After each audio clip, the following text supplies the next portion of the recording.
Greetings and Happy New Year's, everyone. Serpentilius here with a quick year in review for Haunted for 2022 and maybe preview some things for 2023. One of the goals this year is to get a little more up close and personal with you guys and let you in on some of the behind the scenes activities for Haunted. And I wanted to find some place visually appealing and came up with this place. Check this out. The Church of the Holy Comforter in mostly quiet Crescent City, Florida. Got a magnificent moon tonight. Can't really appreciate it in this particular picture, but in person it's magnificent. Man, this would look amazing painted black, wouldn't it? Or in flames.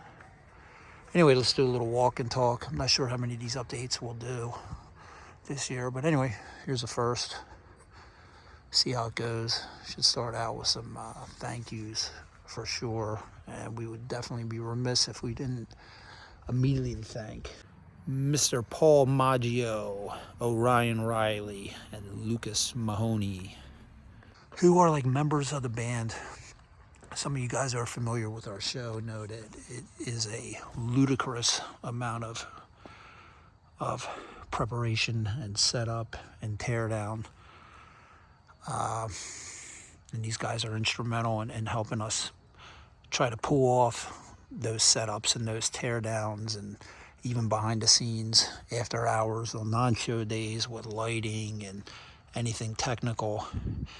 But anyway, these guys help us pull these shows off, or at least attempt to pull them off, depending on what night it is.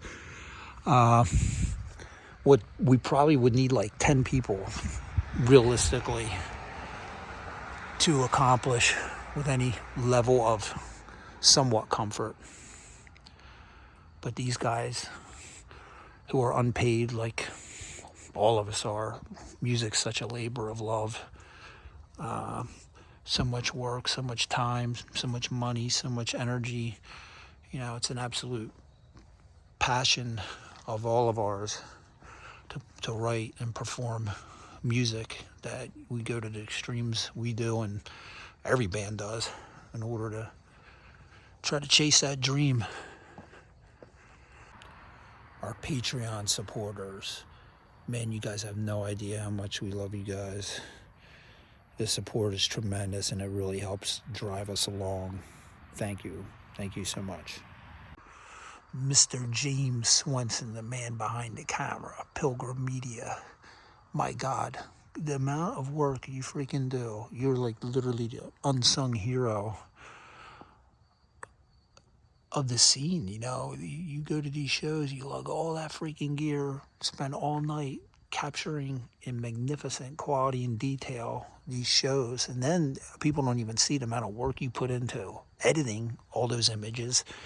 You know, it takes a lot of shots to get that one perfect shot, and I don't know how many stills you take in a night, but to wade through, you know, it takes a lot to wade through all that material, finding the best shots, and then editing them. Thank you. You know, can't even begin to be enough to describe what you do for all of us. Sire Narg, Mr. Eric Garn, another magnificently wonderful human being who puts so much work and time and effort into putting great shows together for us, and a really excellent promoter to work with. Guy will bend over backwards for bands, and all on his own spare time, just because he enjoys the music. Mr. Taylor Hawkins, I love you, brother.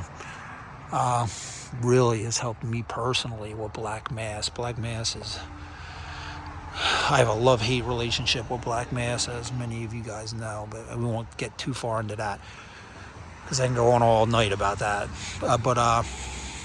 Yeah, Taylor, you know, his monetary support to, you know, help fund some of the Black Mass, like this year was the shred competition, and it helps. It's tremendous help. Von Payne Whiskey, who also got behind Black Mass, great pleasure of dealing with this year. I'm sporting the Von Payne logo right now. You know, I'm not a big alcohol drinker, but holy shit, like, you know, I'm not just saying it because they helped us, but that shit's pretty good. I actually, like, enjoyed it. Like I said, never a big drinker, but that whiskey's badass. And God, there's so many other people.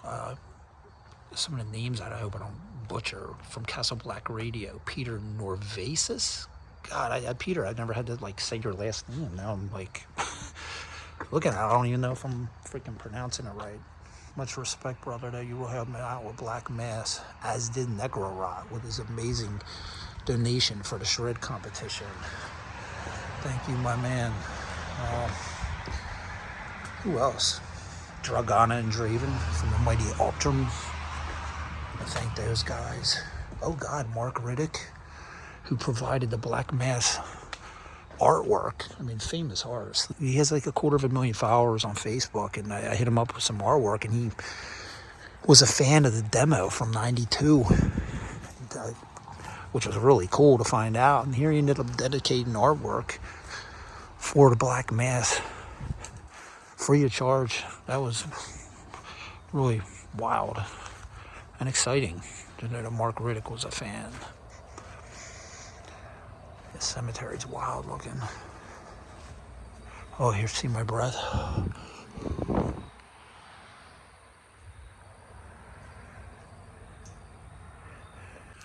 Nocturnal Infiero has been helping me out personally with some choir programming for the new album. Mike from Evil Incarnate, Takazion and Brian Bridgman from FDMS, Sabrina Maltez, who came to a few of our shows and took some cool photographs and has been very supportive. And of course, Rick, Heather, Carla, Julie, the whole Brass Mug staff. Thank you for your hospitality over the years. Thank you all. And anyone else who's ever attended any of our shows, purchased merch, all the other bands we played with, many, many thank yous. The theme pretty much throughout the year was either stark positives or stark negatives. You know, most things in life that you encounter usually have, you know, they have some positive elements and they have some negative elements. And it seemed like there was no in between throughout the year. It was always like, oh man, this sucks, we gotta overcome this, or like, holy shit, this is freaking great. So the whole year was like that. Like I said, the end of 2021, I was seeing some of the same faces at shows, you know, on a weekend of people who traveled to shows from pretty substantial distances, at least in my mind. I'm like, shit, you know, this is pretty good. You're getting people showing up, and they're coming back for more, and they're traveling with us. But then we took a bunch of time off because Kyle, our drummer, unfortunately at the time was working on the road, so he was gone. There was nothing we could do. But we did use the time well. Much of Book 3, Inseminating the Seraphim, was written in that about 6-month period of time that he was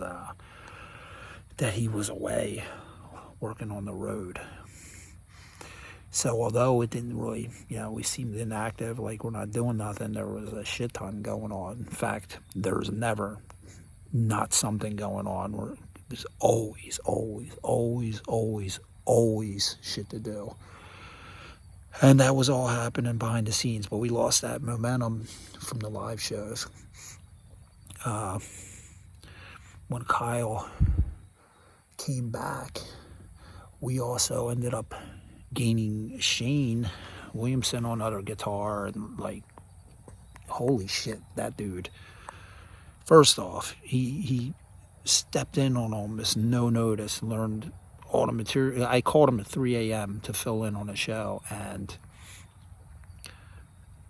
the dude like literally learned the material, relearned the material. He played with us back in November of 2021. Hadn't touched any of it for 6 months. It was probably so far out of sight and out of mind for him at that point.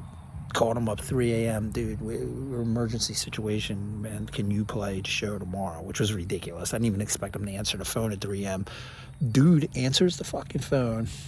He's like, I'll tell you what, I'll wake up at 8 on like no sleep and I'll kind of go through, what I think I may know, may not know, whatever. I'll look at the stuff and we'll see where we're at. Fucking dude wakes up at like 8 in the morning, figures out like everything. Except like maybe like one riff or two. Crazy. Shows up for the show that night. Flawless. In fact, it was our best show of 2022. When I think about it, it was our best performance. Even broke out some of the solos. It's one thing to like holy shit, man, you got all the riffs down. He didn't make a single mistake. Freaking dudes busting out solos and shit. I'm just like jaw dropping. But so we picked up Sheen, played the best show of the year 2022, and then we lose Kyle. And it's like, holy shit, man, this is one positive thing. I remember standing on stage at the end of that show in Tallahassee with that lineup, and I was like, this has to be the lineup. I mean, you could feel it on stage, like this is our best performance of the year, this needs to be the lineup. And then bang, right after we lose Kyle. We gain Sheen, we lose Kyle. And Kyle, like, dude is straight up, if you know Kyle on drums, the guy's fucking just straight up ridiculous. I mean, absolute machine, fucking machine on drums. Cool dude too. I really like Kyle. I've played with many drummers in my life, and his practice etiquette, so professional. He didn't make a bunch of noise in between songs when you're trying to rehearse. Rehearsals are so draining to me. People banging on their instruments, tuning guitars, making noise. And it's utterly fucking exhausting. Dude's professional to the point that was borderline ridiculous. All the rehearsals, all business. We're not here to fuck around, drink, make jokes, whatever. We're here to fucking work. All right, there's shit to be done. You do that with Kyle. Very devastating to have lost him. So it's like, shit, man, we got to pick up the pieces. We got to pick up the pieces and keep moving forward with no Kyle. Then a relationship was formed with Mr. Ronnie Palmer. Took a little bit to get there. No live shows, but he is the drummer on the new album, Book 3, Inseminating the Seraphim, which I don't know if I was ready to segue into that. No, I wasn't. Let me back up. The other crippling thing, Angel. Oh my God, Lucian. Virtuoso, ridiculous guitarist, moves to North Carolina. Like, fuck. Are you kidding me, man? Are you freaking kidding me? And the 1-2 punch of Angel Sheen on guitar has been ridiculously phenomenal. But it's a hell of a hurdle, when you got somebody. Tons of bands do it, but it's still a hurdle. Trust me. There's still so many things that go into out-of-state players, And at this point, we had the band spread from North Carolina to Jacksonville to Tampa to Orlando. Is stretched out. And it makes things difficult at times. But then, back to Book 3, Inseminating the Seraphim. Wow. I already have the tracks from Ronnie and, the raw tracks. And I'm really looking forward to Book 3, Inseminating the Seraphim. All right, let's go for a walk again. I guess we're coming down to the car. Some other positives were opening up some bigger shows. For the first time, we didn't really do any of that in 2021, but last year we got to open up for Nunslaughter, Monstrosity. Got to kind of get that experience, which was cool. Black Mass was another kind of roller coaster ride of positives and negatives. I thought there were some great successes with Black Mass 2 2022, and there were some disappointments and failures for the show as well. Let's move ahead and talk about 2023. We did touch on it a little bit with inseminating the Seraphim and Ronnie Palmer on drums for 2023. We have a major thing on the table for us is getting our tour bus built, Beelzebus. That's going to take some time. Actually, recording the album finally, inseminating the Seraphim is going to take some time. We have the raw tracks from Ronnie. And now, we're going to painstakingly go through and do it right.